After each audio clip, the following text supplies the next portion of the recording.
Good evening and welcome to a regularly scheduled meeting of the Ulysses Town Board. It is October 22nd, 2024, and I will call this meeting to order at 7 p.m. May we please have a roll call? You may. Mr. Boggs. Present. Ms. Weatherby. Present. Ms. Olson. Here. Mr. Goldman. Here. Ms. Bouchard. Present. Thank you. Thank you. First up is privilege of the floor. We do have a public hearing immediately thereafter, but happy to hear from any member of the public who wishes to address us. You address it on- skipped over the meeting agenda. Oh, I'm so sorry. So sorry. Yes, approval of the meeting agenda. I believe that we have one item you'd like added to it. Yes. So that's under, I think we can do probably under old business, brine storage.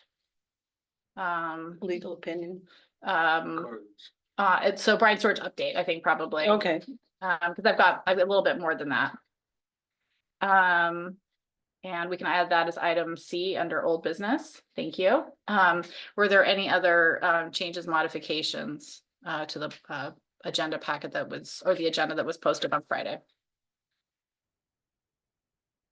Okay, then I'll accept a motion to approve the agenda as amended. So moved to approve as amended. Thank you. Is there a second? Sounds like there was from Rich. All those in favor? Aye. Okay. Enthusiastic to hear from the public. So privilege of the floor, limited to 3 minutes per person. We will have a public hearing where every member of the public who wishes to address us on the 2025 preliminary budget will have a chance to speak. But if you'd like to speak on anything else, feel free to indicate. I go back and forth in person and then online. So is there anybody in person who wishes to address us? Ms. Ayler, please go ahead. Welcome. I am a representative of the Jacksonville Community Association Board, and I'd like to invite you all to our annual meeting, which will be this coming Thursday evening at 7 at the Jacksonville Methodist Church. And we'll be hearing updates about activities of the Jacksonville board, progress we've made at the park. We've heard some of that at a previous meeting, but we also use that time to recruit and elect new members, and we will have snacks. So you are all invited, and I think we do expect to see Caitlin, but everyone's welcome. So hopefully you saw it on Chris's listserv notice and poster on the board. So that's it. Thank you. Thank you. Excellent. I see Ms. Menino online as well, who likes to address us. Please go ahead. Okay, thank you. I just want to thank everybody for working through the budget at the last meeting. I know it's tough in this budget time, and I appreciate all that you're doing. Thank you also for not cutting library funds. Truly appreciate that support for the library, as do many members of the community, and also keeping the youth service funds support. I know it's really hard with the comp plan and some unexpected costs. And for the I understand the water well drilling, the water well testing, sorry, was causing some cost this year. So thank you very much, everybody. Really appreciate your work. Thank you very much. Is there anybody else in person who wishes to address us? Please go ahead. Thanks, Roxanne Marino. So this does relate to the statement that I'm making on the budget, but I probably might not be able to finish it in 3 minutes. I want to get this part in and I'll submit the whole thing. It goes to the issue of that I've heard a lot about on the comp plan steering committee, and apparently was also discussed at the last board meeting. I was out of town and couldn't attend, regarding culverts and the need for a lot of culvert upgrades in the town over the next 10 or so years, and the amount of cost that is, and the thought that perhaps the best solution to that is to do a different sort of environmental impact statement, which will adds an additional $37,000 to the budget. And so in that regard, with regard to culvert specifically, I want to suggest that the board can consider that we do a climate vulnerability assessment and then a climate adaptation plan. We can do it with the assistance of the Climate Smart Communities program locally. We can also apply for funds in that program that are specifically for developing those kinds of analyses and plans, which can include capital projects such as culverts to reduce the risks of flooding and increase safe routing of water from sensitive areas and infrastructures. We can include that as part of that plan, we can include a GEIS, the generic environmental impact statement, which could have far more specificity on the potential location and needed characteristics of culverts into the future than a comprehensive plan. And so I'll say this later, but thanks. Thank you. It doesn't look like we have anybody else online, so is there anybody else in person who wishes to address the town board? Okay. Then I think we can move on to a public hearing on the 2025 preliminary budget for the town of Ulysses. Is there a motion to open to the public hearing?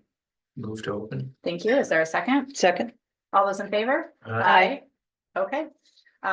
This is a public hearing on the preliminary 2025 budget. It was duly posted.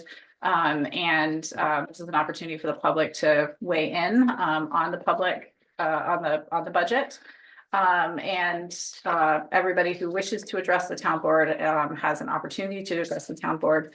Did we receive any written comments in advance of the meeting? We did not. Okay, thank you. So again, we will move back and forth in person and then remotely. So until everybody has a chance to speak. Is there anybody in person who wishes to address the town board? You have 3 minutes. Please go ahead. Okay. First of all, thanks for supporting the community education and outreach program proposed by the Water Source Protection Plan Committee at the last budget review. And this is an important step toward improving our well water quality. I would like the town to reconsider adding the 17K for the water well testing as well to the 2025 budget. Thanks to New York State Department of Health 2024 program, the town has been able to test 50 water wells in the town. The DOH agreed to test 25 wells in the town based on the results of those tests, determined it would be advantageous to test an additional 25. 25 wells. This was completed in September. The Water Source Protection Committee just received a preliminary summary validating the issues found in the first set of tests and confirmed that, so when we got the summary result, it validated the tests that we had in the first 25. So all 50 tests are concluding the same thing. And they confirmed that additional testing would be beneficial. For example, they found that coliform in 62% of the 50 wells, the state average is around 40%. Of those 62%, 36% were positive for E. coli. They usually don't see that much E. coli either. So in summary, out of the 50 wells, that 92% had at least one exceedance of negative conditions, and 36 wells had at least 2 exceedances. That is over half of them. So once again, this just confirms that additional testing would probably be likely. Once again, we haven't had the formal results. This is a preliminary summary, not. And the main point to bringing that up is that it just confirms what we had before. So I believe these issues are serious enough for the town to prepare to support more widespread testing, focused on the areas of concern identified by the DOH testing. We may be able to find additional funding to cover this outside of the town of Ulysses, but we don't know that now. What would we do if we were not able to find outside funding in 2025, if we weren't able to come up with it? So I would like to see it in the budget, if we can figure out a way to do it. My second point that I wanted to bring up is that the question of allocating budget dollars for environmental impact studies on the comprehensive plan projects that may or may not get funded or be necessary in the next 10 years. I'm a big believer. Thank you.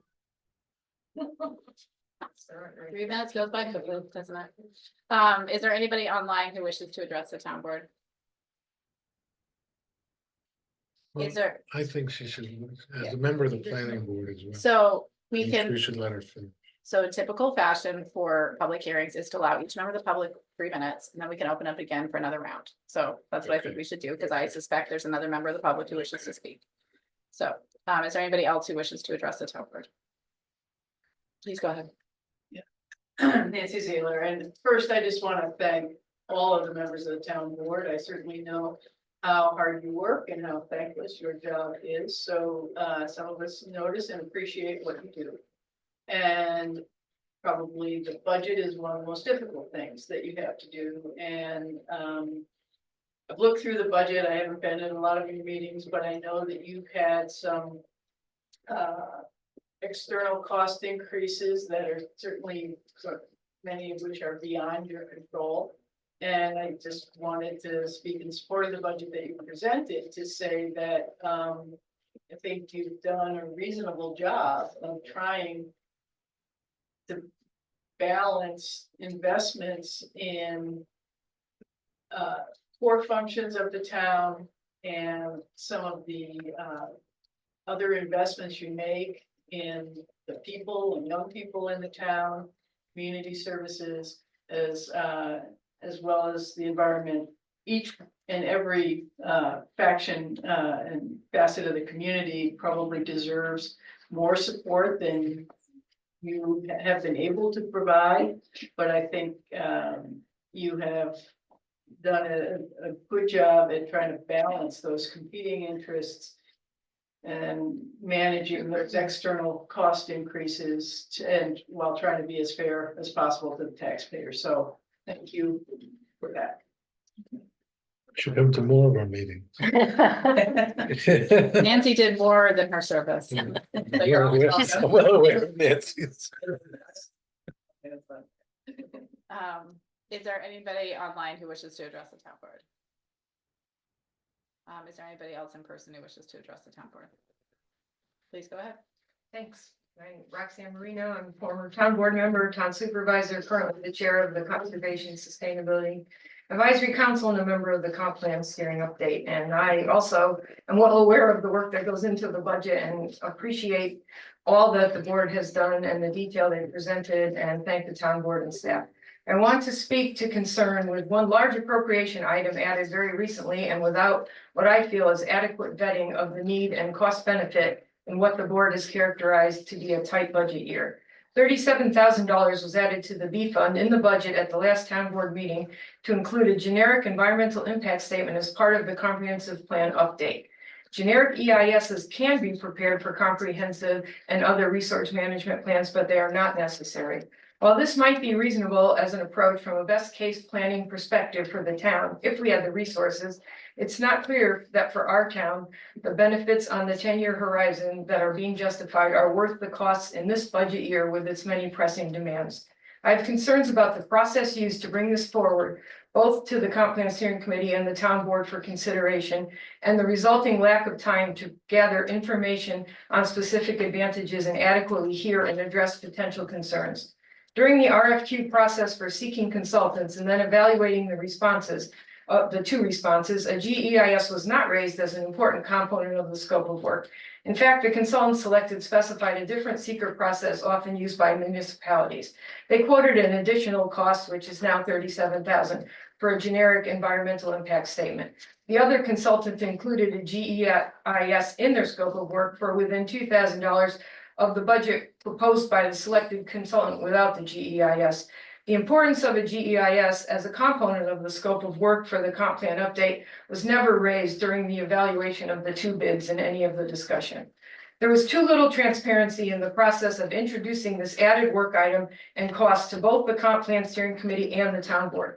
The quote for the services for a GEIS and resolution to support it was added to the Comp Plan Steering Committee meeting on October 2nd by email 40 minutes before the meeting was to start at 5:30 on a work day. It was dated September 24th, but the committee did not receive it for more than a week, severely limiting our ability to be prepared for the discussion.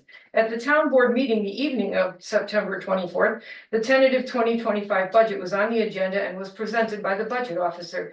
Concerns were raised regarding the level of total expenditures necessary and the related projected tax increase. Both the draft budget and the comp plan were on the agenda And yet this potential change in scope to the comp plan and $37,000 budget addition was not put forward for consideration to the board or to pass on to the comp plan steering committee. I've already spoken to the issue of the culverts under privilege of the floor. I urge the board to rethink inclusion of $37,000 in this budget for an item with little certainty of the scale of savings into the future and use funds for the actions more likely to benefit taxpayers now. Thank you. It sounds like, Rich, you'd like to do another round. Yeah.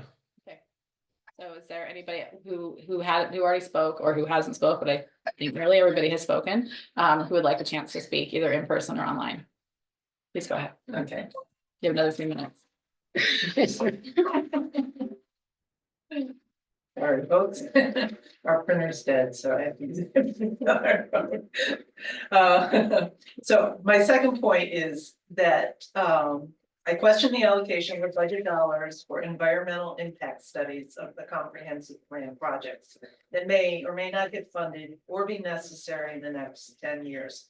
I am a big believer in long-term planning, but not long-term funding necessarily.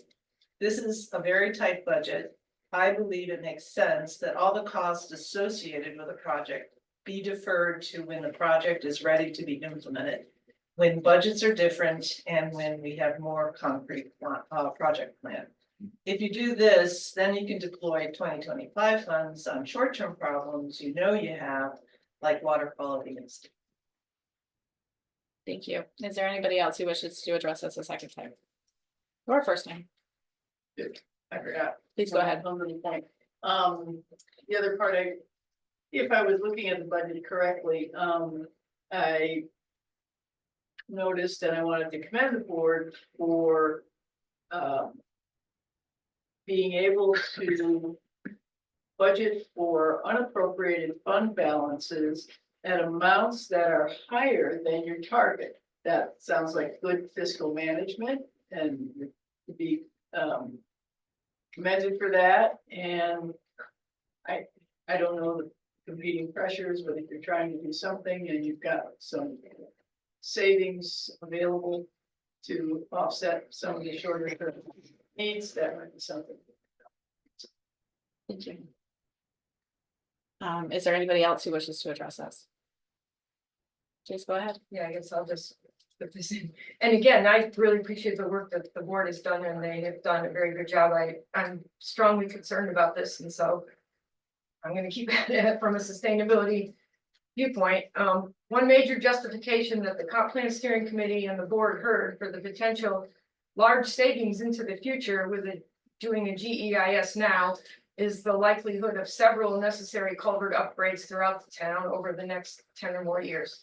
However, we can't really know what a particular culvert project is going to be with regard to sizing, etc., since we don't have a climate vulnerability assessment and we don't have a plan projecting the range of environmental conditions into the future. As such, supplemental EISs will very likely be needed for each individual culvert project. And again, I suggest the board consider that we can do a climate vulnerability assessment and a climate adaptation plan with the assistance of our local climate smart communities program and working with our CSAC, our Conservation Sustainability Advisory Committee, and our planning department. And we can apply for funds through the program, the same program that we got the money to do the sustainability upgrade update to the comprehensive plan with for developing those. And they can include those capital projects, and a GIS there which could be much more targeted on culverts and not have to be embedded into the comprehensive plan with all the detail that's required and the length of extended time to do the comp plan that a GIS is going to require by the consultant's own estimate in their original RFQs, 3 to 6 months at least. So anyway, thank you. Thank you. Is there anybody else who wishes to have an opportunity to speak on the preliminary 2025 budget? Okay, going once. Going twice. I'll accept a motion to close the public hearing. So moved. Thank you. Is there a second? Second. All those in favor? Aye. Thank you to all members of the public who expressed their opinions. We appreciate your time. That brings us to our first item, and I'd like to welcome up our budget officer, Blixie, to join us for ongoing discussion. Of the presented 2025 preliminary budget. I believe Blixie has hard copies for those of you who might need one. I already. Oh, you already have them out? Oh, sorry, you're on top of that. No.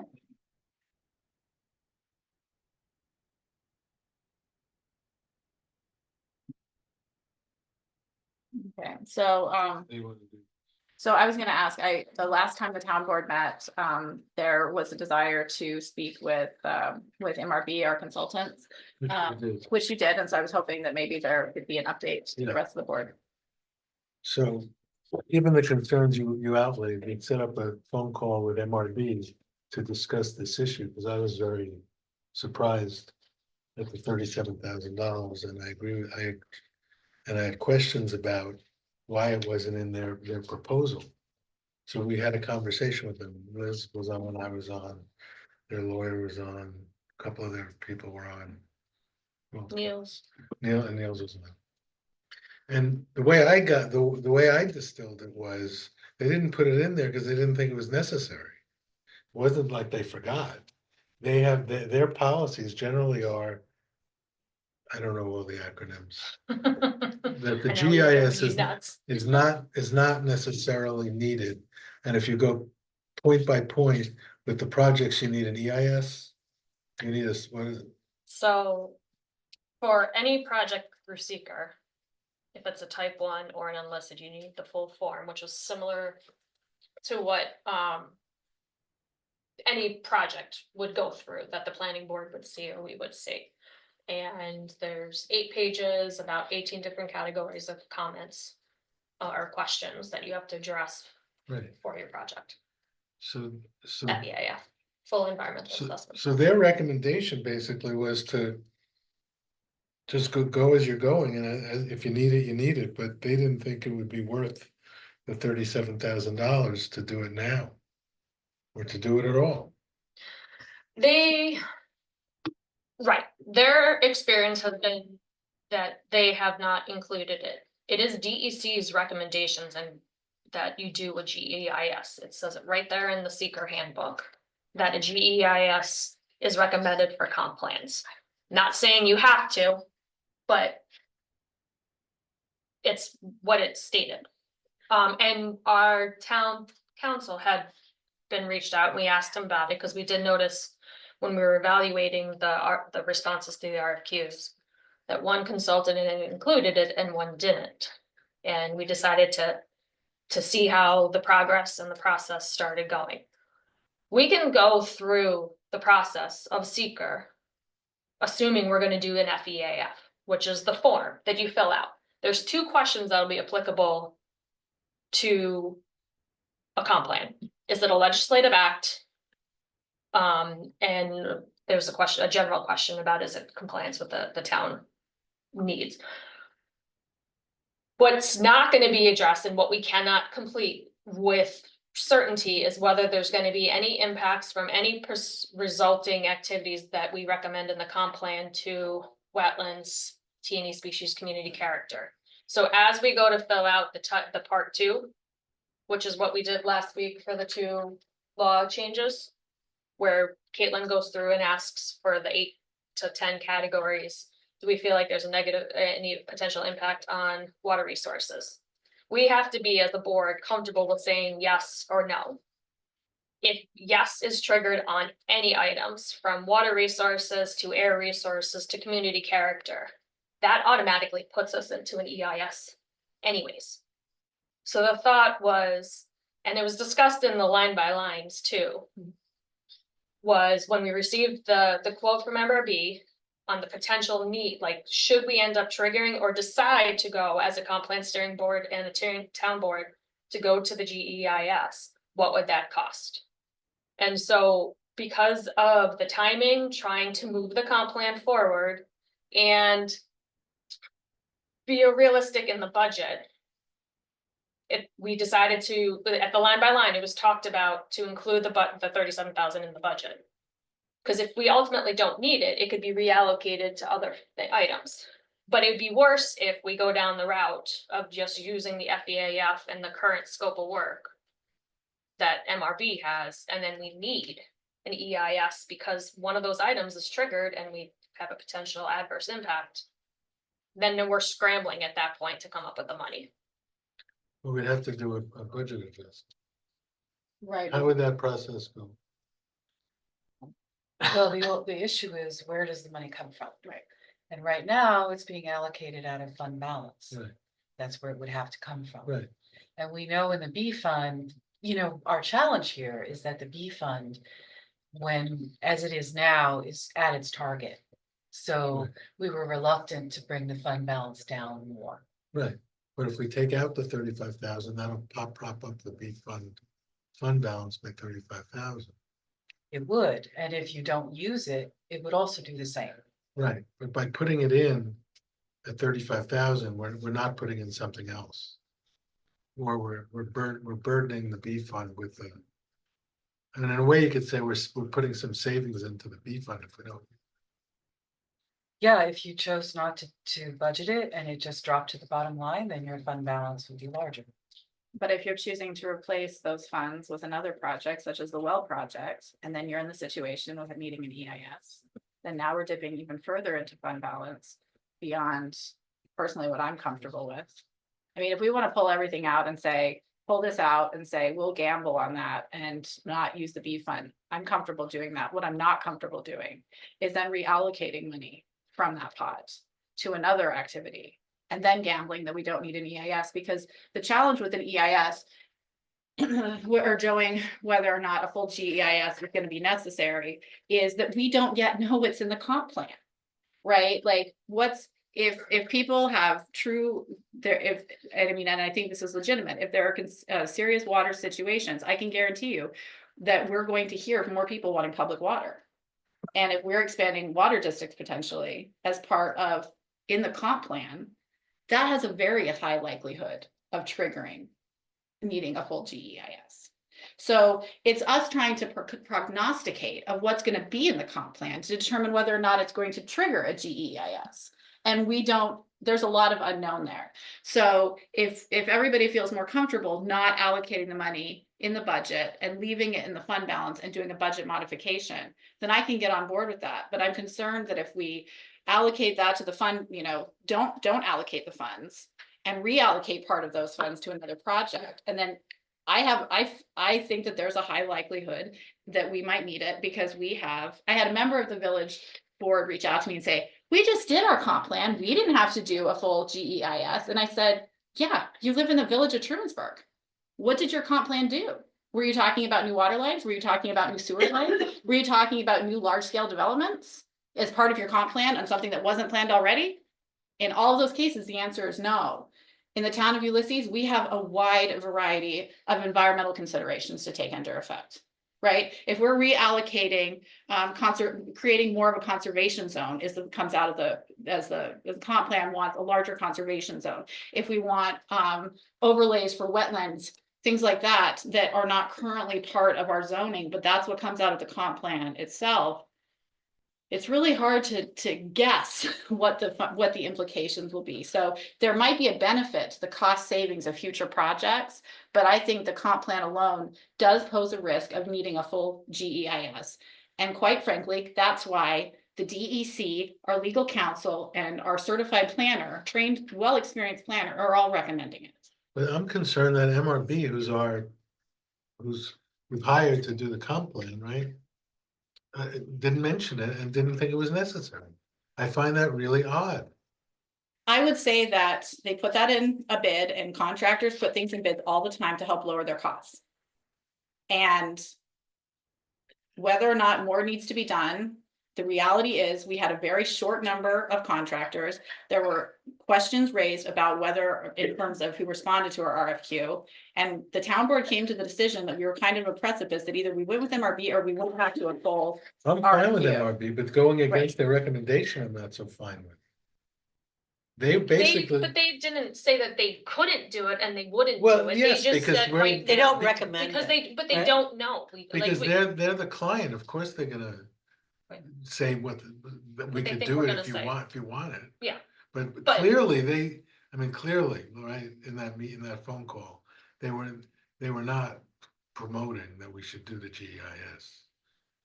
No. In any way. They, I asked them a lot of questions and they kept they could have at any time. Oh, yeah, we should have put that in. No, they didn't say that at all. there are a variety of different reasons that I'm not gonna go into. Cause they're all speculative, but the sheer fact is that it could be, if we go down the route with just the FEAF and something comes up and triggers, they could come back and say that GEIS is gonna be $50,000. That's all speculative. Exactly. But they sent us something. They sent us a proposal on the $7,500 thing. So what, in our meeting with MRB, we had come up with, we discussed a middle ground between the FEAF, which is a form which I don't agree is enough for a comp plan to be able to determine a seeker neg deck, and the full GIS. It's called an expanded environmental assessment, which takes the form and provides more of a narrative similar to an EIS, but not as voluminous and without some of the requirements that an EIS has to go through, such as public scoping meetings and draft reviews and finals. So they came back on Friday with a cost that was $7,500 for that. Right. As a middle ground. Right. With that, and again, without knowing exactly what's going into our comp plan, there might be enough ways to get the expanded environmental assessment done to satisfy a seeker neg deck without going to saying we're gonna have adverse impact and going to a positive deck, which triggers the EIS process. You realize you're talking in. I know, this is my life. In That's gibberish. acronym. Yeah, what's a FEAF? Full environmental assessment form. It's the seeker form that DEC requires applicants to complete with any project that needs to be reviewed by seeker. So that $7,500 was to be there for the comprehensive plan? Do the expanded environmental assessment for the comp plan. And how do you feel about that? I never seen an expanded environmental assessment done. I've always seen GEISs done for comp plans, but I can see a benefit with an expanded environmental assessment over the form. So Liz, so what's in your professional experience, because maybe the public doesn't know this, but you do a lot of this stuff professionally, or interact with a lot of these things professionally. What is the risk to any municipality for going through and just doing, hey, we're just doing a comp plan, we're just, obviously this plan doesn't directly change anything. So there's clearly no environmental impact and we're just going to do it in-house, we're gonna do it quickly, we're gonna, just get to a negative declaration quickly. What happens if the public doesn't like that, it doesn't think you've done your environmental due diligence, because you're gonna now use that basis, right, to create your zoning and Right. to approve projects. Well, there's always the potential for Article 78 filing, which is a lawsuit. Right. Saying that we didn't do our due diligence. It could be from a applicant coming in that doesn't feel like we adequately evaluated land use options that could support them, or we changed the land use option or land use classifications for a property owner that now can't do things that he used or she used to be able to do. They could Oh. file a petition. Okay, so what you're saying is doing a zoning change of more restrictive zoning could actually trigger that, if we didn't. If somebody was diligent, 100% That's they true could. whether there's a GIS or an EIS. Yes, but right? with the GEIS, you do have that additional context where you went out for public scoping, which means you go out to the public. You see what they want included in the GEIS, you assess what their concerns are. Similar to what's going on with the comp plan. Aren't we doing that? in the Yes, and comprehensive so plan? that is one opportunity where the comp plan and the GEIS overlap. Because the same meetings that we're having, such as the one on Thursday, for public outreach can be used for a scoping GEIS process. But if we don't use it for GIS, we've done it anyway, so. You have to do some- it anyways, Right. but it's not documented for seeker. Seeker's prescriptive in terms of timeframes and. That's okay. So if we didn't, if there was so if there wasn't an EIS done. Or even if there was an EIS, you'd have more of a legal background standing because you did a full evaluation of potential environmental impacts from the comp plan. But you could still be sued by somebody who, you know, Yes. was but not you're gonna living have- in the town, Sure. you know, when you Yes. did all this stuff. But you'll have more of a legal standing. The first thing that people are gonna wanna do is see what your secret documentation was. And if you fill out the form, it's gonna have a lot less weight than a GEIS. And again, hopefully we never get sued, but there is the potential. Well, I mean, I think what we're gonna find, and this is just my opinion, is that the town of Ulysses over the next decade is gonna see a lot more development pressure. You've seen what's happening down in Florida, we've seen what's happening in southern states.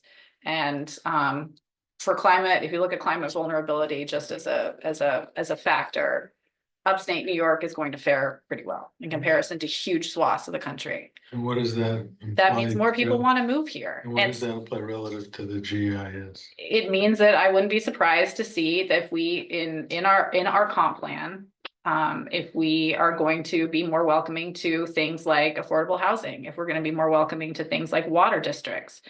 And I would anticipate that's gonna create a lot of concerns, environmental concerns. I'd like to put the town in the best foot forward in terms of having thoroughly assessed that before we adopt a comp plan that does anything. And as opposed to just doing it around the table here. I don't think that we're in the best position to do that.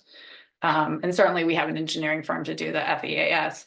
And so there is environmental review. But if we change our zoning, if we use this as the basis for changing our zoning or approving water districts, and embracing those things, embracing the Ulysses having more development, Why would we do that? people want to live here. Well, that doesn't mean we have to And- succumb to the wishes. Well, she said it was. They could vote us out. Yeah. yeah. But I mean, I'll be real honest, I moved here. Did you move here? 50 years ago. Exactly, but I moved here 12 years ago. How many people at the table were born here? But I don't. My point is, more people want to be here and more people are now in our community and we are going to engage their opinions also. I'm not forecasting what's going to happen. I'm saying there are, based on what building is happening in the town, there are more people who want to come here. I don't, absolutely. But that doesn't mean as a town board, we have to change our zoning to accommodate more development if we don't think development is in the best interest of the town of Ulysses. And that's very much the case. However, we need to wait to hear from the public what the public wants, because that's what's going to feed into the comp plan. Well, we're gonna hear that. And That's the comp plan. that's the comp plan. And I don't know what that's going to be. I know that it's a different time than the last time, it's been a long time since we had a comp plan done. And there's been a lot of change and the Finger Lakes has become a very hot place to live and to settle. And people are not retiring to other destinations. They're choosing to stay here. So again, I think it's gonna be hard to prognosticate exactly what's gonna be in the comp plan. Like I said, I'm perfectly fine effectively saving the money in our fund balance, but I wanna make sure that money's there. Because I don't want us to get into a position where this gets triggered and I think it'd be financially imprudent to put in ourselves in a position to need the money, and we had been recommended by an attorney, the DEC, and our town planner to do this, and it was vetted by the comp plan committee. And the last I checked, all but one person voted in favor of it. So the recommendation was strong coming from the comp plan committee. Well, apparently they had 40 minutes to look at it. We had more than 30 No, it minutes to was- discuss. Yeah. It was thoroughly discussed. There were many questions asked and answered.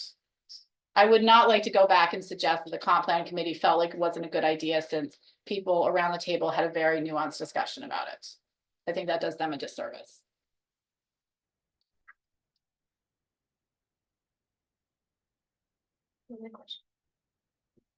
I've thoroughly read it. What? I've thoroughly read it. I know what it says. I've done a bunch of research this week. And what do you think? Not in favor of it. Not in favor of which? The 37,000? Yeah. Yeah, I'm not either. I'm not either. It's a sleight of hand by MRB. It's not a sleight of hand. Let me just say that. MRB has been very good. They've been very honest from the beginning that it wasn't included. They said it's right in their RFQ response.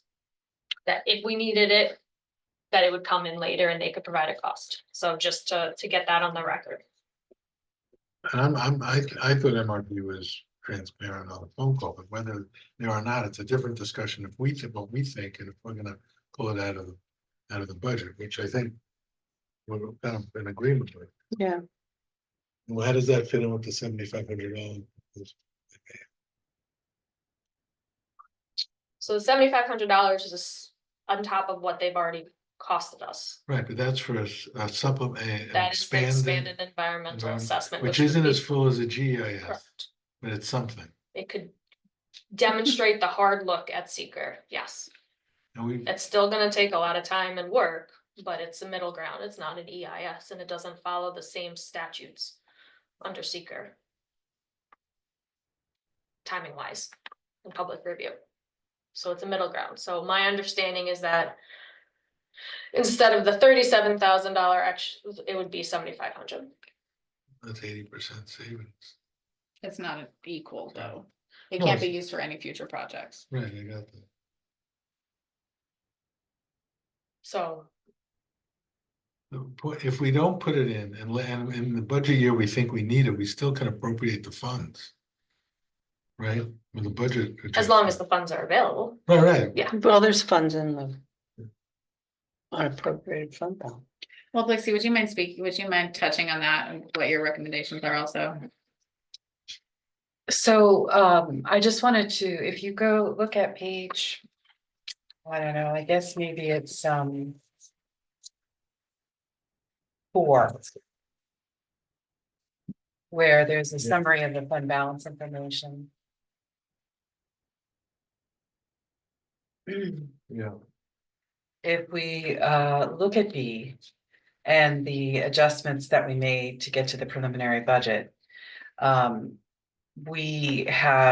We're at 42% of unappropriated fund balance, which is over what our minimum so that we say.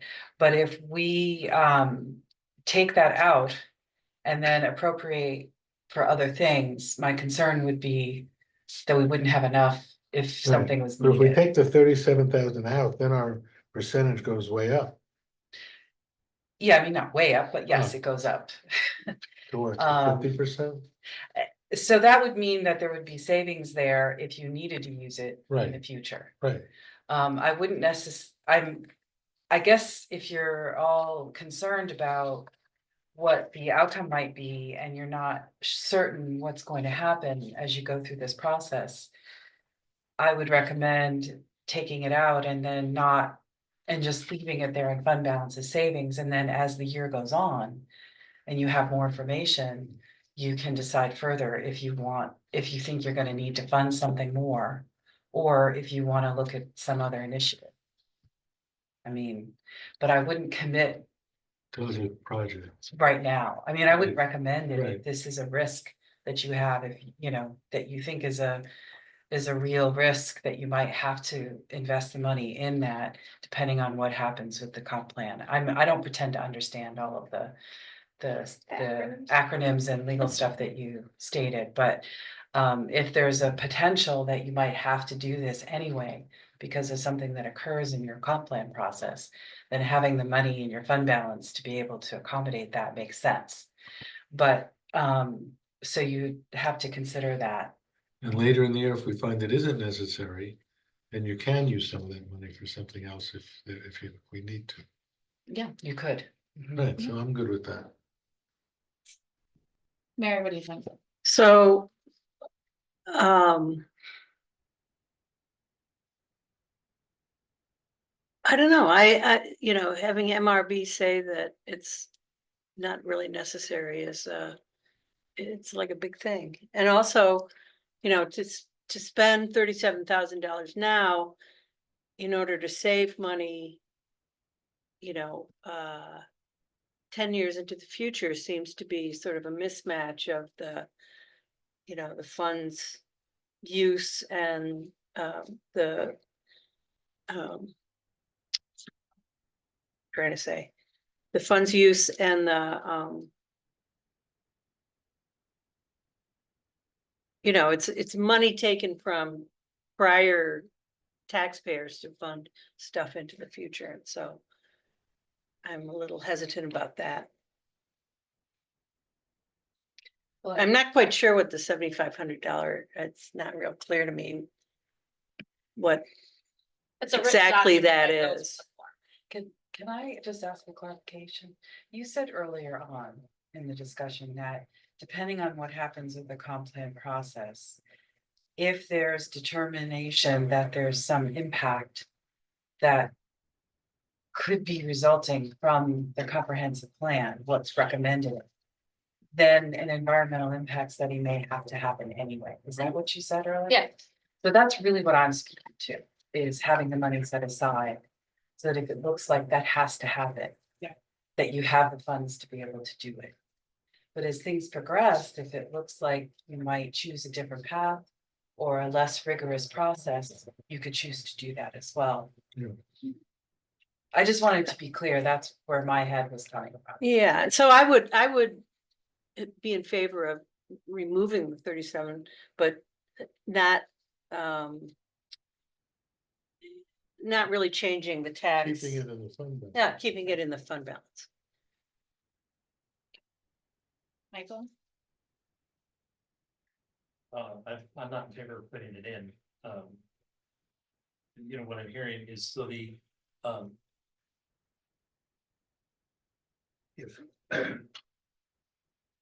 if we're expecting, you know, a major action, which we don't know yet, triggered by the comprehensive plan. You know, then that would trigger it, but unless, you know, somebody's got some plans about, you know, we're gonna do something major, or rezone something. You know, we don't know that yet. So. And also in MRB, they said they did not recommend it. They said most comp plans don't do that. And the other firm had an assessment in there, so that's where I'm really struggling with, you know, MRB. Pushing this. Well, they're not pushing it. We pushed it. MRB didn't push it at all. We asked them for a quote because they didn't put it, they didn't have it in there at all. And in the discussions, they were pretty clear that go as you're going, and if you need X, you pay for it. Yeah. And you won't sit, it's like very, you won't lose money by doing it that way, in their opinion. Well, I think that's a little premature to say. But that was their general sense, Yeah, right? We may lose time though. the RFQ specifically stated and asked for a GEIS. But when That they, was the RFQ that we issued with the review of the DEC and the review of our town council and the review of the comp plan but when steering it committee. came back without When it it, came back, we said we would kick the can down the road to see how things progressed. Hoping that by this point, we would have been further along in our comp plan so that we would understand what the potential projects that we would be looking at are. It's just been slower to get to that point. and I'm just saying, I think it would have been really good if we would have known that before we voted on who to pick as a. As It was in the RFQ. No, but they didn't respond to it. They did they did, MRB? Yeah. it's in their response. That says that this time we don't. Oh, right. I'm not saying verbatim, but it was, they Yeah. brought it up. They said we It don't wasn't need it. hidden. No. Right. They said, and if it was determined by the town board or the steering committee that an GEIS would be required, they could provide a cost at a later time, which is kicking the can down the road. And that's fairly typical for this contractor. I mean, they did something similarly in their response to the parking lot project. They gave us a quote on a percentage of the work and then said that they would, if needed, these extra things that we had asked for in the RFQ could be Yeah. added in at an additional cost. That seems to be very standard for how they operate. There's no disingenuity about that. There's nothing hidden about that. They provide responses and we reviewed them. The board was in the position, I think, My remembrance of that situation is that we felt we had either to go with them or we had to open it up back for another full round and we chose not to do that. This 37,000, if we do what we said, does that lower the tax No, levy? It's fun. no, because Because- there's no tax levy in the B fund. I see. It's only funded by sales tax and fees, basically. And the project, the Wells project, is that in the B fund? Yes. Right. I would. I think we're gonna have a sense of the comp plan starting to really kick off here in the next couple of months, but that doesn't help us right now. In terms of getting a budget approved. I would be comfortable pulling it out of the budget if it goes into the fund. And stays there until we know which Yeah, path I'm we're okay moving with that. forward, whether it's a GEIS, an expanded environmental assessment, which would be covered in that fee. Or the FBAF. I'm just not 100% positive we're not gonna get to that point anyways. We might. That I want to make sure we're covered, cause trying to find $37,000. In February or March, when we get to that point in the comp plan. I have a feeling that's gonna be kind of messy. But we're gonna leave it there If we leave it, I'm fine with that. and see what happens and do a budget adjustment if we have to. Right? Yeah. No harm, no foul. I mean, I'd like to point out, it doesn't actually change the process. We would only do a GEIS if we need to do a GEIS. And so right now, the choice is to put the money in the budget or not put the money in the budget. Well, Because it if we gives us, don't do it gives it, us a lot more flexibility by not committing it to a GIS.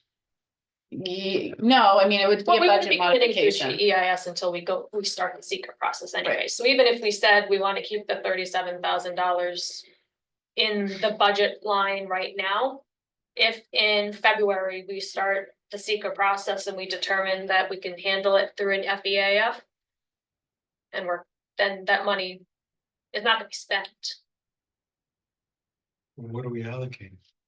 We're allocating it to some expenditure, If it's needed, but then. and if it's why not needed, allocate? it'll get moved it out. Then it makes no sense to allocate That's fine. and tie our hands. Well, it's not tying our Well, hands. As long from a as we're- budgetary standpoint, it's not clean.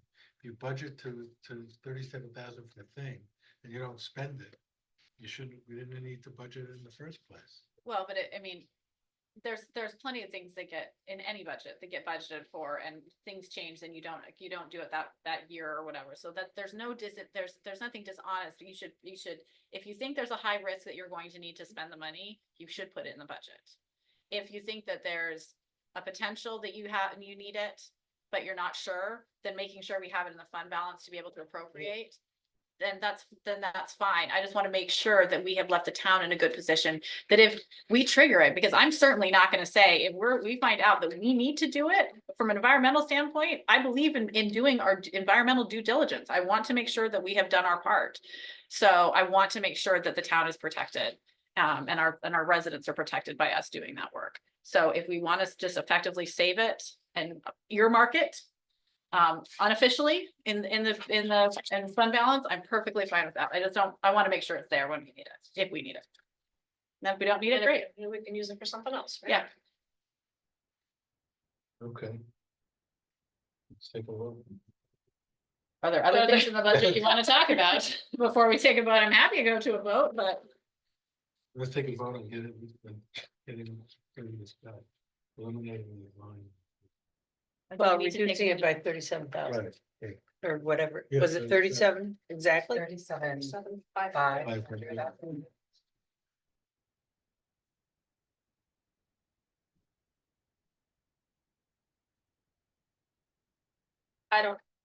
I've talked to this budget the last couple of months. I don't have any other questions on it. Nothing's changed in terms of any anticipated sales tax or real estate tax, anything like that we're projecting. Oh, I did have a question. yes. With Hochul apparently approved Medicaid payments to insure back to the towns, the billing agencies. Did you see that? I didn't specifically, but we are not a billing agency No, ourselves. it allowed for us to go collect on Medicare gain. and get reimbursed by the state. But the billing agency can now do that. So what are you thinking of when you're thinking of a billing agency? Well, whoever, the people who bill out all our insurance bills, You're talking about the health consortium? no, Are you talking about EMS? yes, Okay, I just wasn't Sorry. sure what you were Sorry. thinking about. talking about EMS. 20 questions, The no. likelihood from what I read was that this could increase the payments to the town. I would say that's potentially possible. It's also potentially possible as we move into looking, as they move into looking at a And the new provider. billing service provider. But I don't know how you would predict what that Right. means until you start having experience. And I'm just saying maybe that we get some more money than we think. That is the deep and That would fervent be, wish. that would be Yeah. awesome. Yes. I mean, we're not planning for it because we just don't have any data. Do you know what the Base it current, on. where we're at? Did we get a new data point? I don't have any new data points for EMS. I will say that sales tax. I did receive September and the overall projection hasn't changed much. If anything. The amount is just very slightly lower than a month ago. So it doesn't change any of the assumptions that I would recommend in this budget. Let's leave it at that. And I don't have. The most recent EMS for September. I don't have that yet, so Okay. I can't speak to that. And that's still under the old billing company. It So is. When It does is. the new billing start? I think it's gonna start in January, Okay. so I think we're gonna need to give it 6 months Yeah, or so to yeah. start seeing, and then at that point, we can talk about where we are, because I mean, I think it might be helpful for the public to know that, some of the big budget constraints that we're under are things beyond our capacity to control. For instance, fire and EMS costs of the town are going up 10%, a little bit more than 10% total collectively. That constitutes 40% of the town's budget. We have, retirement benefit costs are going up 17% this year. Health insurance costs are going up 14% this year. These are big number pressures. And we are not, I have spoken to other elected officials, elected leaders in Tompkins County. Every single municipality is feeling these pressures. And you have other towns are either exceeding the tax cap or they are heavily relying on fund balance to stay barely underneath the tax Yeah. cap. So Ulysses is not in an unusual situation. Mm. This is very much what our neighboring municipalities are doing in terms of meeting their budget obligation. So if that gives you any comfort, I don't know, but it gave me comfort at least to recognize that we're not alone in Yeah, what we're confronting this year. So. And you know, to the point of those percentage increases are obviously significantly higher than the percentage increase we're recommending for the overall budget. Nobody's raising our town budget 17%, so.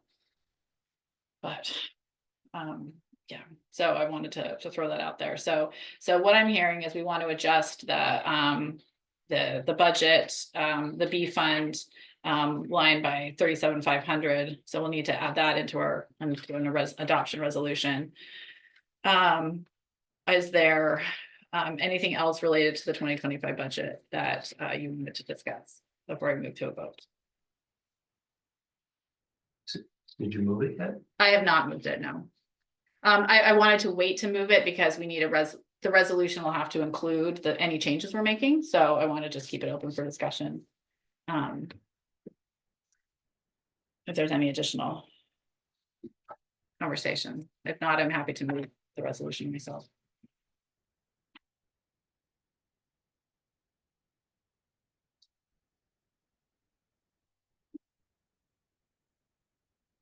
Does it make sense too? And so forgive me, I have actually not we have not changed a preliminary budget during my time on the town board. Do we need to take a separate resolution to amend the preliminary budget and then go to adoption?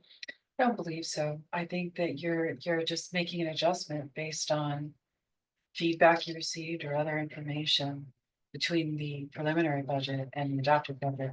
But I would just make sure that you include in your resolution the change that you're making from the preliminary budget to the adopted budget. Is that being a whereas or in a result, do you think? I would say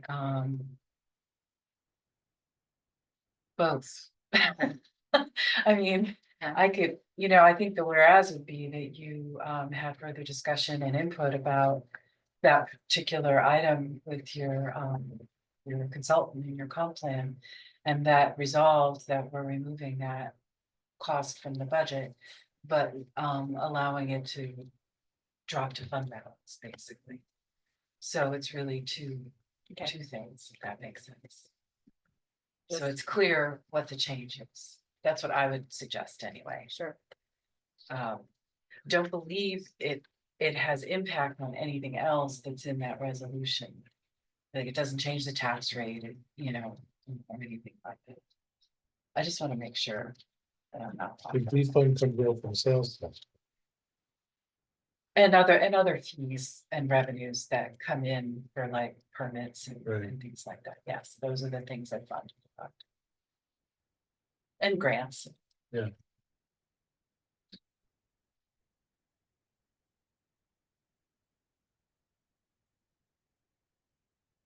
I'm just drafting some language. I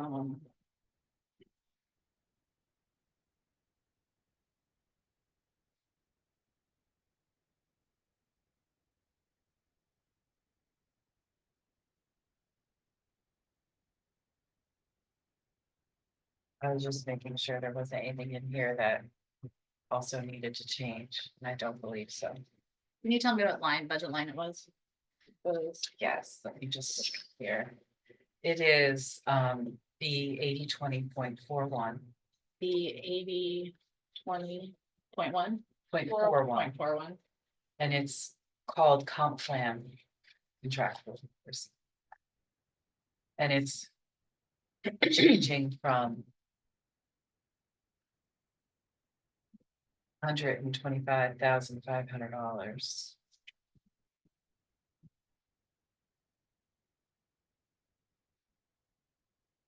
What would be, to ni- 88,000. I'm sorry, would be nice if we had a budget where if there's nothing on the line. You know, it wouldn't show up, I'm not sure what you mean. like B 3620.2 enforcement officer equipment. It's like Yeah. 0 all the way across. It is, yep, it has been used in the past, Hmm. so, but I can do that in the future, is get rid of those if there's nothing there.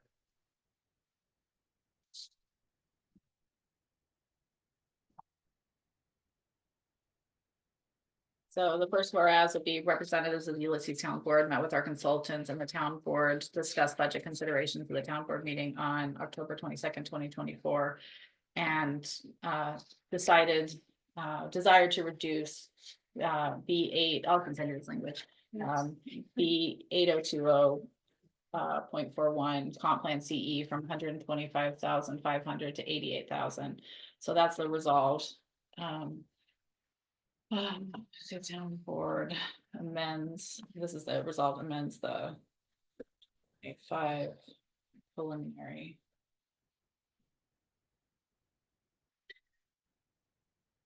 I would also say that if we're tracking the changes in the budget, it also changes B 599, which is appropriated fund balance. And whereas, the reduction in.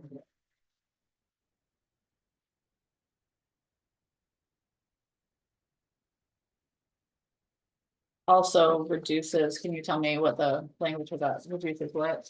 Appropriate B 599, appropriated fund balance. 599.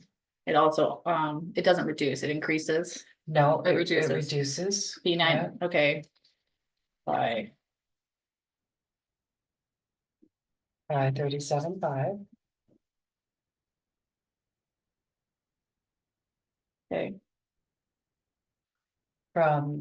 So it's going from 160, 060. 160. 050. 060 060, okay, to okay, 122, 560. okay. Because those are the two budget lines that change. As a result of that. That increases our fund balance. It will increase our unappropriated fund balance, yes. You don't have to mark that anywhere. No, I mean, it changes the schedule that is presented in the document, and I'll update that, Okay, but it doesn't change the actual right, budget other than those two right, things. okay.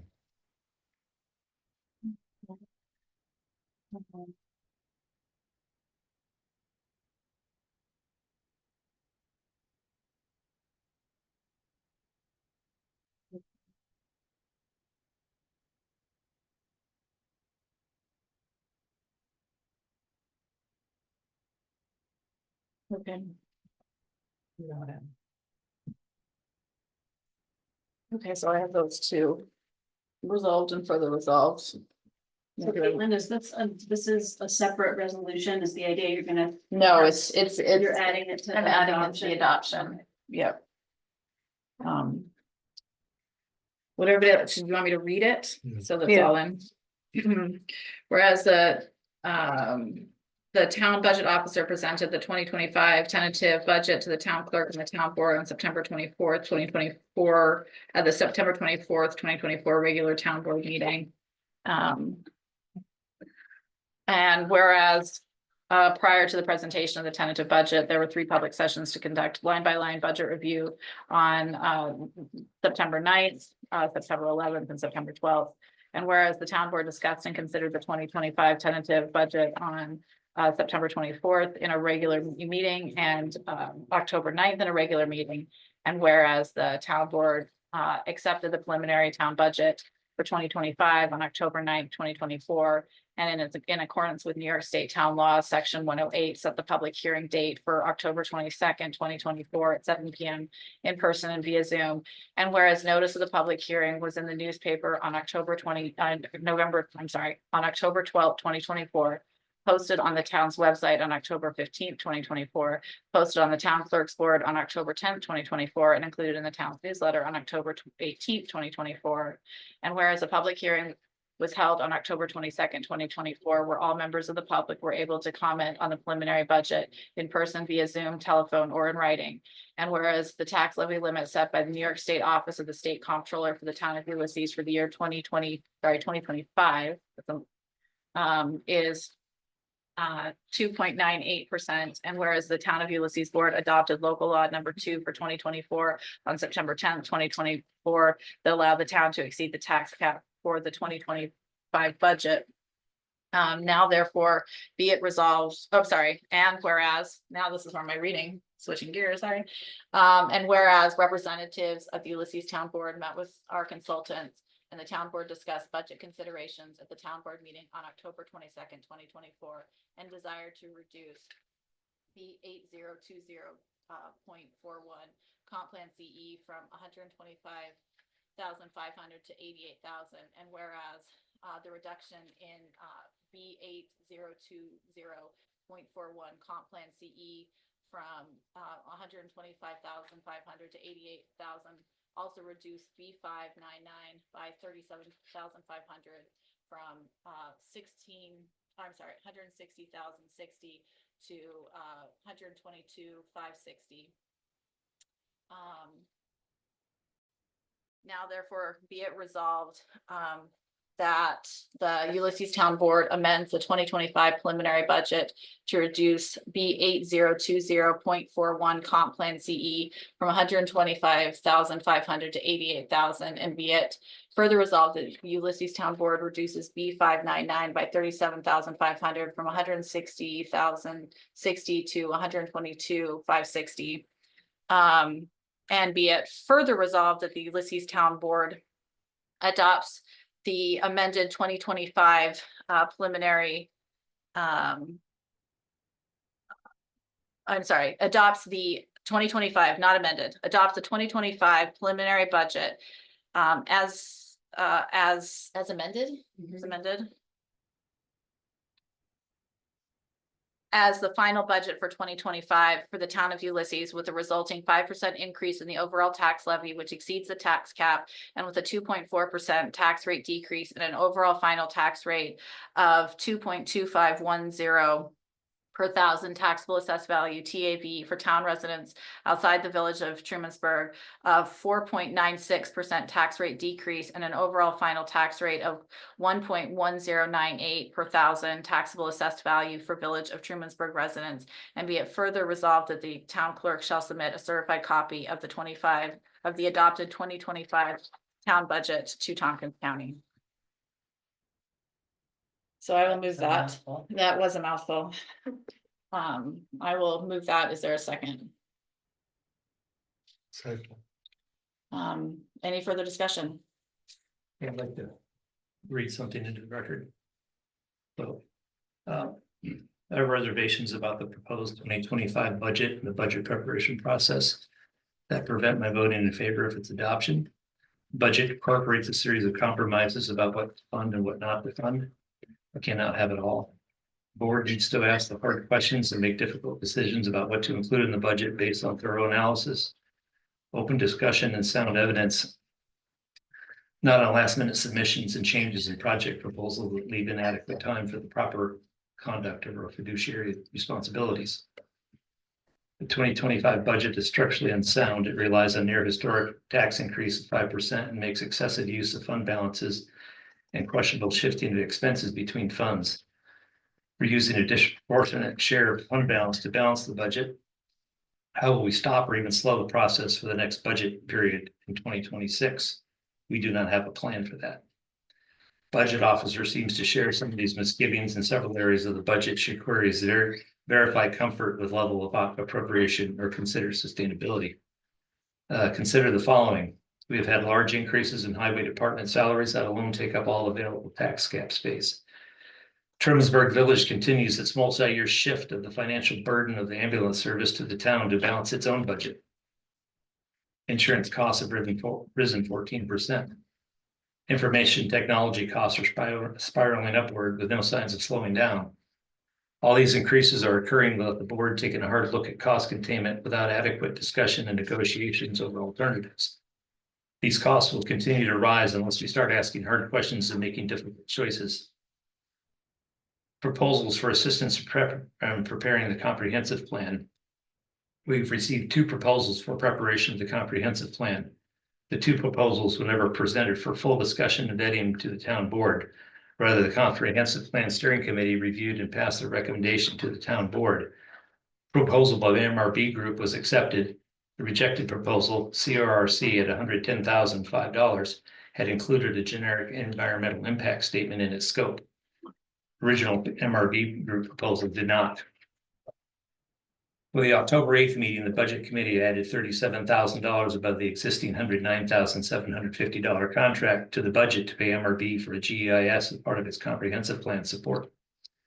$37,000 was added to the budget after budget submission deadline passed. In addition to violating procedural rules, the late submission with obscure supporting statements did not and has not allowed adequate time for discussion and proper vetting. Proposal was presented to the Comprehensive Plan Steering Committee half an hour before the committee's meeting. Ambiguous statements were presented to support the additional funding, and less than half the CPSC members voted in favor of the funding. Town legal, aka the attorney saying okay, does not constitute a valid argument in support of that funding. Statements that claim anticipated savings of future projects by avoiding the need for individual project EISs are highly suspect. In my tenure on the board, there has been no large projects requiring an EIS for which a GEIS would have been adequate substitute. In the spirit of open government, an EIS should be completed for any project large enough to require one. MRB stated that, quote, our environmental team will execute the preferred method of environmental review necessary to advance comprehensive plan adoption. They also stated that it should be noted that comprehensive plans containing recommendations that would trigger a positive declaration and hence an environmental impact statement are highly unusual. End quote. The well testing proposal and parking lot paving proposal. The proposal for well testing was formally submitted for inclusion in the 2025 under the COVID relief program funding. Proposal was submitted before the budget submission deadline and subjected to extensive vetting. Yet the well testing proposal and other proposals submitted for funding under the COVID relief program were cut at the 11th hour. in favor of an $80,000 proposal for project management of a construction project for the parking lot, most of which we do not even own. This switch was presented to the board after detailed selection matrix and voting exercises that selected the items we collectively chose as an urgent matter and passed with limited discussion and minimal review. They promised to add it. Well testing to the 2025 budget has now been rescinded. Much of the budget development process is undertaken by the Budget Committee without proper public scrutiny. As I've argued before, the Budget Committee's deliberations do not follow sound open government principles. Committee has a shadowy presence. The committee is not listed under official town board committees on the town webpage, and its discussions are cloaked in secrecy. Committee minutes, if published, are not accessible to the public. Budget discussions by the board have also been deficient in place of constructive dialogue. Questions during board budget discussions have been met with resistance and evasion, while favored initiatives have been treated as untouchable and vitally necessary. If there were any cost containment discussions, they did not take place in open sessions. For the reasons stated, I must vote nay on the 2025 budget as proposed. Thank you for the interesting comments. I would like to make a very clear statement that the town of Ulysses is not spending a dime on constructing parking lots that we don't know. We are only going to be doing construction work on that which we have on our property. So the suggestion that the vast majority of the parking lot being paid for by the town of Ulysses is not owned by us is inaccurate. And I want to make sure that that's very clear. Are there any other comments or discussion points? There are many other things I could go into. It's also for clarification purpose, we don't have a town budget committee. Yeah, I think was you're gonna talking ask, about who is that? I think he's probably suggesting the town finance committee. Is that correct? Yes. Okay, so thank you for that. And to be clear, those minutes are posted, right? So anybody could read them. They're not posted on the website. They're posted on our SharePoint, which everybody has access to. It's an advisory committee and and I would point blank ask the members who were on it, because I don't serve on the finance committee. Have you ever taken independent action without the approval of the town board on any matter? We didn't even really discuss the budget a whole lot. Talking about more policy issues and Yeah. that sort of thing. The meetings related to the budget are outlined and all town board members were invited to attend and they're listed in this meeting. In the resolution. And when we had a quorum, they were recorded Yes. as required by state law. Yes. Okay, Any further discussion on the budget? We have a motion and a second. If there's no further discussion, I will call for a vote. All those in favor of the adoption? Raise hand aye. Those opposed? Nay. Thank you very much. Motion carries. Okay, moving on. you don't need to do a roll call for that? I don't think we need a roll call for that. I'm aware that you. Okay. Thank you. Becky. Thank you, Blake. Thanks. This is very helpful. This. Why you jump with me? Please feel free to escape. Thank you very much. Thank you. I'd like to publicly thank you for the great work you're doing for the town of Ulysses. So Thank you. grateful for you serving as our budget officer. Okay, well, interestingly enough, that brings us to a parking lot update. We will be meeting, there'll be a meeting tomorrow with the project consultants on the design for the parking lot. We did a few weeks ago, we met with the adjacent property owners, at which point I made it very clear that that if they wanted to participate in the parking lot project in any capacity, they could, if they wanted to do their own work, they could coordinate with whichever consultant or not consultant, whichever firm we hire to do the actual paving. And they could reach out and, see if they could if they wanted to pave their part of their parking lot. At the juncture we're at, there are three property owners who are can have contiguous parking lot with us, but are not on town-owned property. And I made it very clear that any work we do will be on the town's property. If they wish to coordinate repaving their own parking spaces, with our work, then that's more than welcome. But the parking in particular that is the most interesting is the very far rear back portion before you get to the hillside that leads down to the village owned parking lot. We have which I think 3 of you might remember. I didn't remember the details, but Nancy's not here, but she would have been the other one to remember. We negotiated a contract with that property owner in 2021 as a result of ownership change. And in that, it stipulates that if the town, because it's actually town-owned pavement on a private property. So whenever the town repaved way back when, they actually paved onto somebody else's property. And so in that document, it clearly specifies that we are claiming ownership of the asphalt because the town put that asphalt down, but we recognize their ownership of the land. And so at any point that we change the parking lot, repave it or anything like that, we will return it to we will remove our old asphalt, but we will not repave where that asphalt is on private property.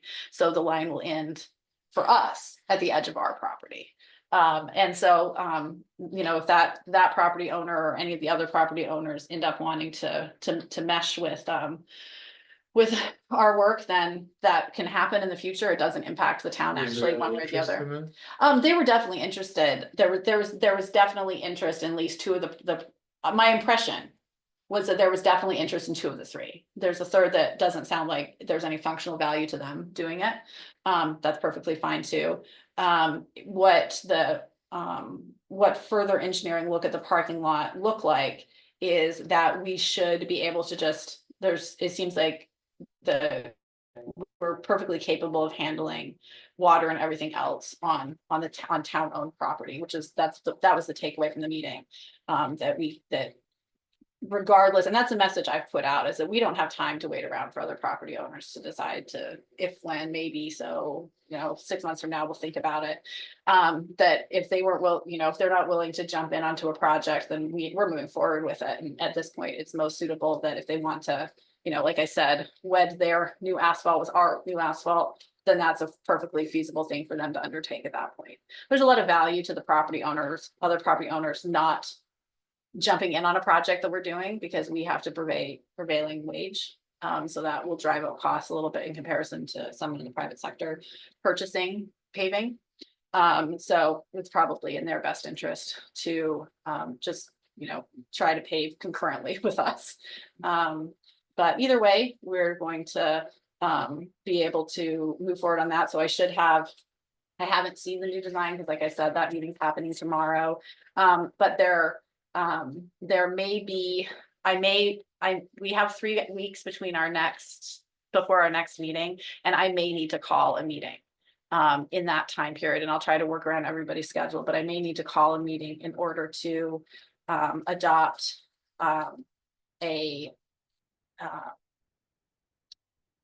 to be able to take it out to bid. That there may be some time sensitivity to that. I don't know if be able to, for the town board to accept the design and take it to bid. That might need to happen in the next 3 weeks. But I'll keep you abreast of that. I don't know how quickly that will happen. We are under obviously time pressure to get to a contract in December. So please stay tuned for that. Any questions about that?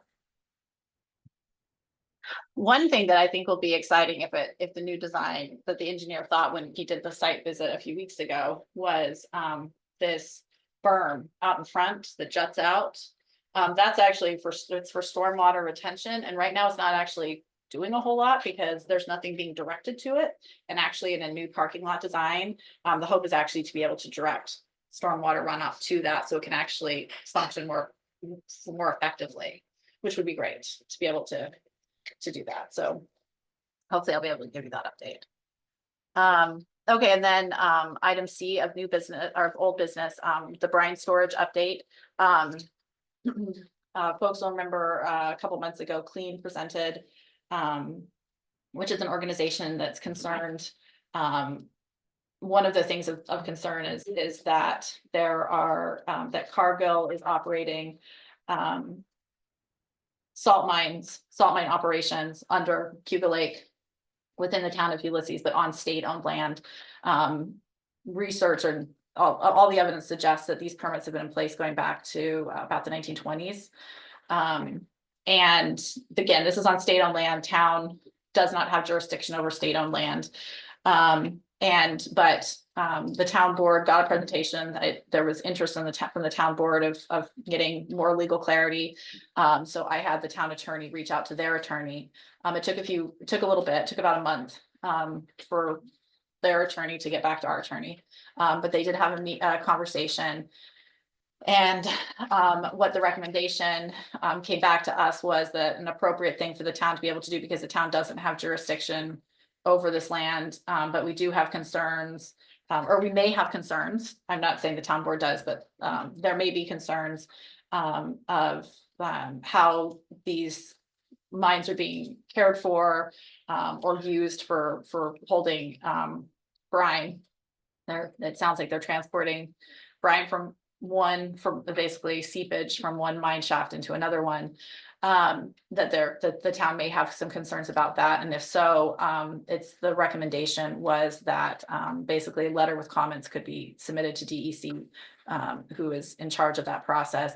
That information has been passed on to Kate Darfler, who was one of the point people from or one of the people involved with Clean, who's also a member of the RCSAC.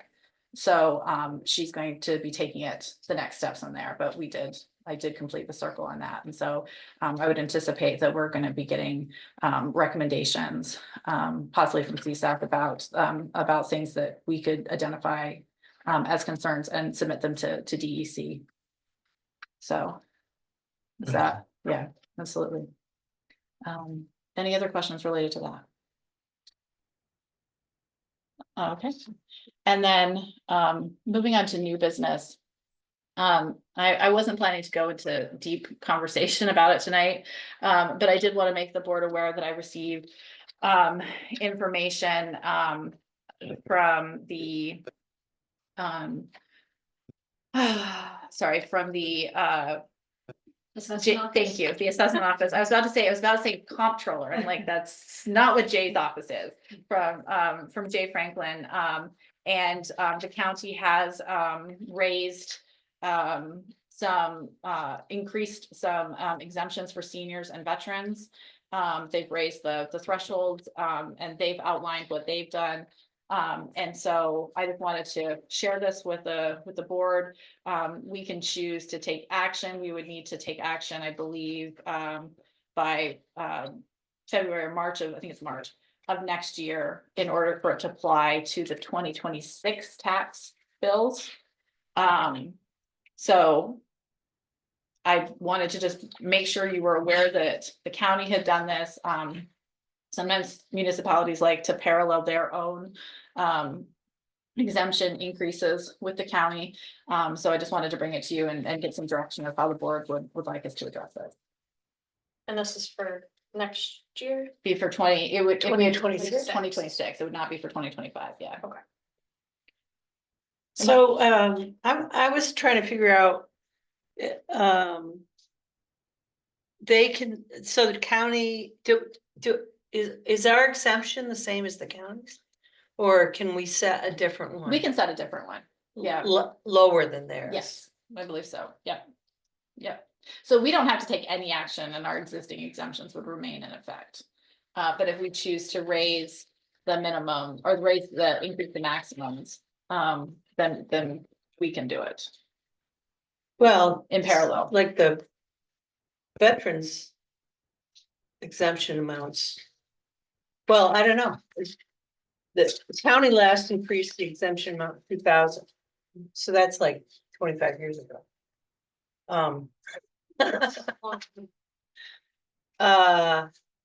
But maybe we raised our exemption after 2000. Do we? I honestly don't know. I can tell you, I didn't put any research into this other than to put it in the board packet and see what you'd like us to do. We have time. Right, right, and that's why I put it in there, and I can pull it, I mean, I know we did a firefighter exemption that we added on in the last couple of years. Mhm. That was for volunteer firefighters, so that must have been last year we did that. But we can pull the records and see when we last did the, so I think to your point though, Mary, I think that, and to Rich's point, I don't think we're allowed to offer an exemption greater than the county, so I can't, even if they did theirs in 2000, I don't think ours would be larger than theirs, but before I go too far down in staking a claim on something, I would let's pull the numbers for you. If you'd like to consider, it, if you are interested in considering an exemption, then we can leave it. Well, I as think it it's is. reasonable. I mean, the income for low income, senior, disabled, you know, the exemption, the income levels are pretty low. They are, yeah. And it might be worth looking at increasing those. I just think we need to quantify what the dollar. Yeah, what would be the impact. effect? I was trying to figure it out. I couldn't. Right. It's a little confusing to me. You're I read through it and I said, okay, we're gonna do this after budget season, so. But we can definitely pull together that information. When would we look at these again? I mean, I could, reasonably, I'd like to be able to bring them to you maybe in December or possibly November's probably be unrealistic for our first meeting in November. But I would want to have it done and, finalize if we're gonna do it in January, February. I wouldn't want to wait till March. Okay. Hmm. Yeah, get some more info. So you're interested in what we've done historically, What would the increase be for and- the budget? increase For my costs. What's that? What the impact on the budget is of doing any increase in the exemption? I think it's overdue. I mean, the 29,000 is really low. Yeah, no, I agree. We just need to know what it is. Yeah, we'll pull that together. And if it pulls together quickly, we can bring it in November, otherwise, I'll plan to bring it in December. Yeah, like how does someone making 29,000, afford a house? Yeah.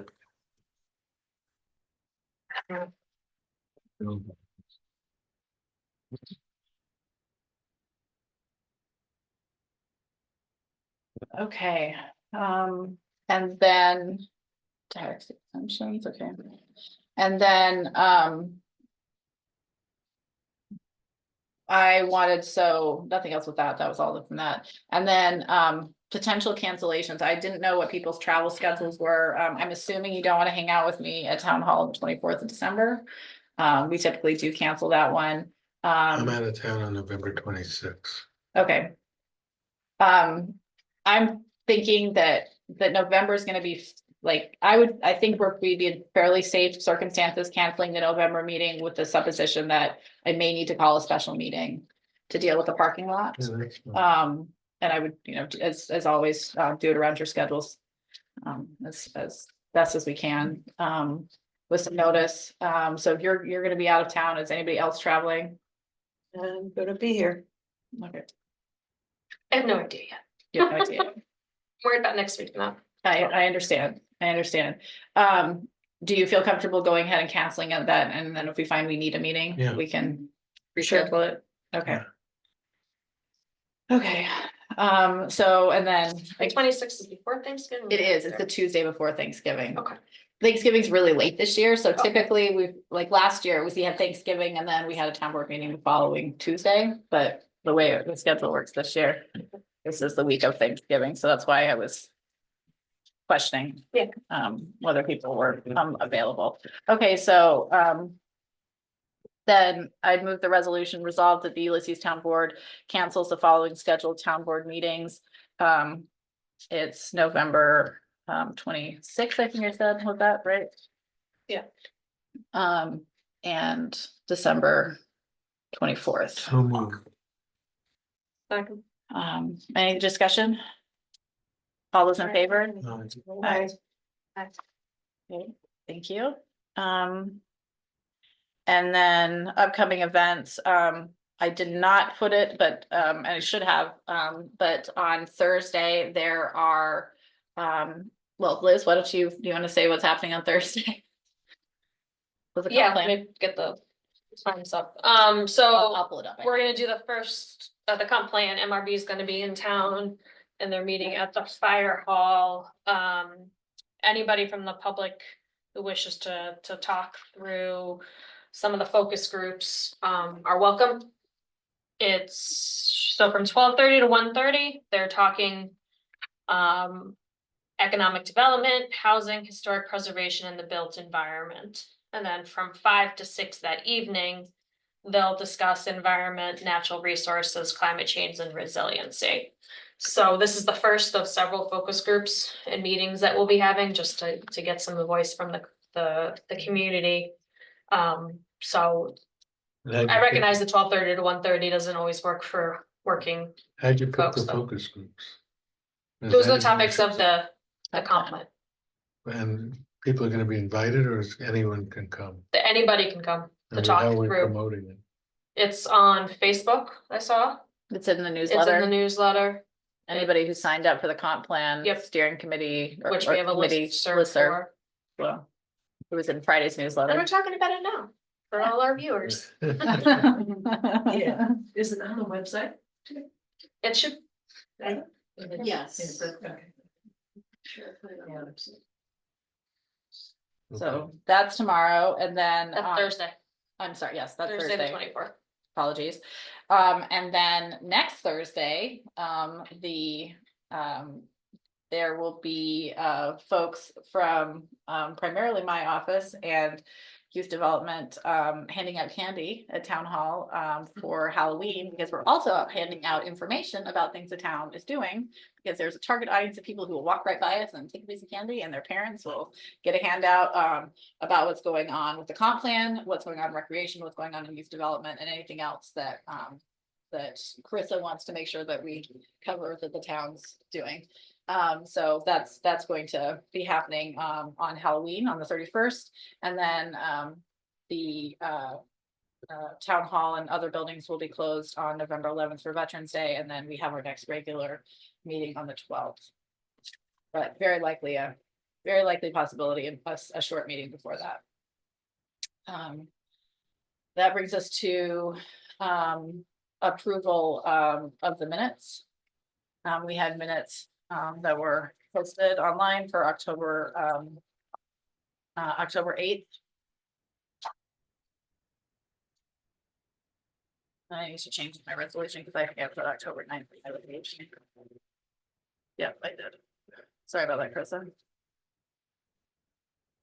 Did anybody have any changes or alterations they needed?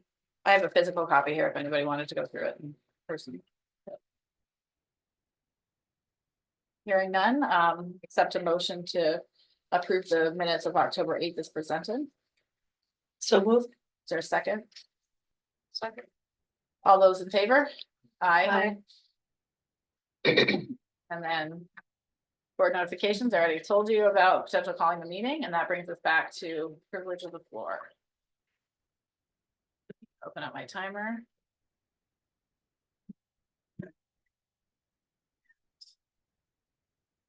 Okay, is there anybody in person who wishes to address the town board? Please go ahead. Yeah, thanks. Thanks to the board for all the thought and consideration you gave to the comments that I and others gave.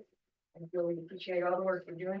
I just wanted to be clear when I was speaking for myself with regard to my feelings about the comprehensive plan, lack of transparency, not the full committee. Different people have different ways that they feel that they have the information they need to function on the committee.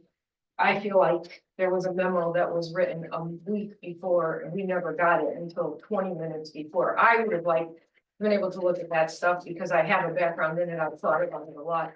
I wanted to be able to ask good questions and other people perhaps that wasn't an issue to them, but in just respect to everybody on committees like that, I think providing information in as timely a fashion as possible, and also we weren't allowed, we couldn't speak with the attorney. I know you have to conserve funds and all, but there were a lot of questions that some people had, and they really couldn't be articulated by the people who had spoken with the attorney. People still seem confused. One of the people voted abstained because they didn't have enough information particularly, that's what she said.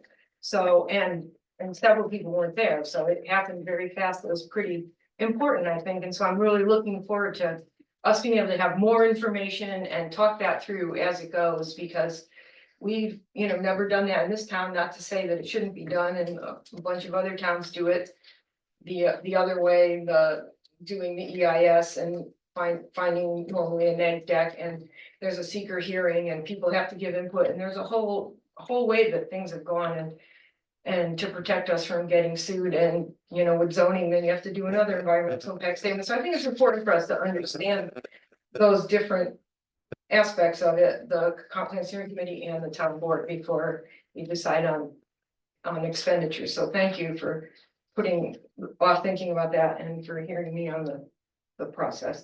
And I just wanted to share that we've submitted all the action items to qualify for at the 5,000 point level on the clean energy communities, qualify for the $100,000 grant, and they've approved them, but we haven't gotten the notice yet that we qualify for the grant. I think they got a lot at the end, right at the end, because October 1st was the cutoff before it dropped to 75,000. So not 100% sure how much money is there, but anyway, we're in the queue and we should hear about that.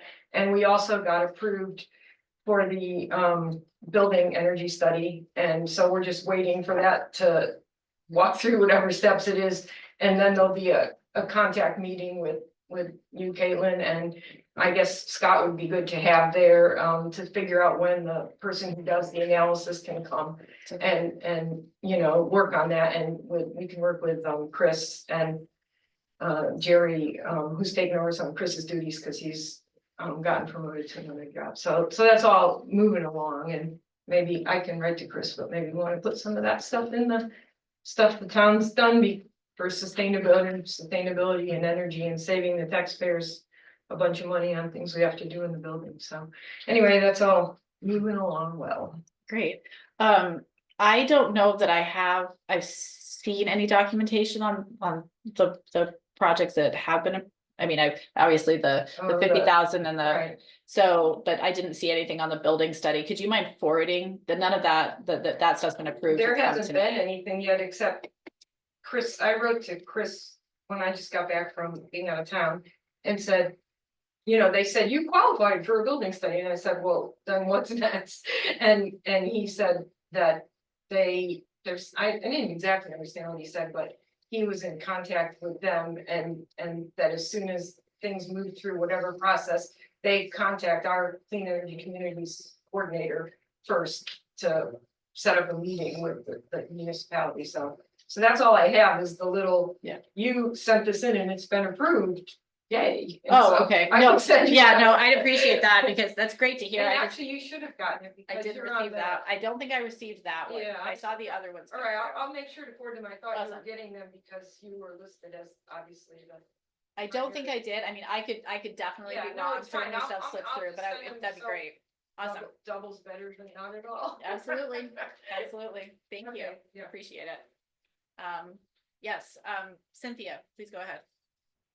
Well, I just wanted to thank everybody once again for for all the work you do and for a very healthy discussion on the budget that happened last meeting and this meeting. Plus, the concerns over the comp plan and the seeker, I appreciate Liz's expertise there in that, and that you're gonna, if I understand right, hold the money on the side in case that's needed in the future, right? So good. So because that's probably a wise thing to do. Anyway, thank you for the work once again. Really appreciate it. Thank you. Thank you very much. Okay, it's Rich's turn. Move to adjourn. Second. First, I did meeting.